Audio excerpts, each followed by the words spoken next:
ছেড়ে দাও আমাকে, আমি আর কখনোই গাছ কাটবো না। এখন তোর পালা। আরে কি হলো, চিল্লাচ্ছিস কেন? কিছু না, তুই এখনো গাছ কাটিসনি কেন? ঘুমিয়ে পড়েছিলাম মালিক। কি আব্বে, আমি তোকে ঘুমানোর জন্য টাকা দেই না কাম করার জন্য? আরে মাফ করে দিন মালিক। আচ্ছা ঠিক আছে, তাড়াতাড়ি কর, আমার সন্ধ্যা হওয়ার আগেই লাগবে। আচ্ছা কাটতেছি।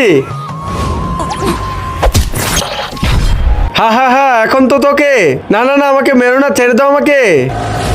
ঠিক আছে ছেড়ে দিব তোকে, কিন্তু আজ পর্যন্ত যতগুলো গাছ কেটেছিস তুই, তার 10 গুণ বেশি গাছ তোকে লাগাতে হবে। ঠিক আছে লাগিয়ে দিব, এখন আমি যাই। না, তোকে আমার একটা প্রশ্নের উত্তরও দিতে হবে। যদি ভুল উত্তর দাস তাহলে তোকে মেরে ফেলবো। ঠিক আছে বলো।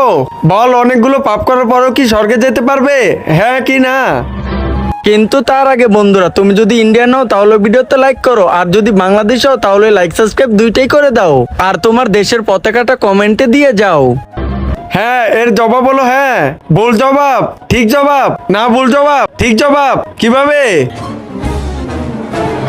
এই তো এইভাবে।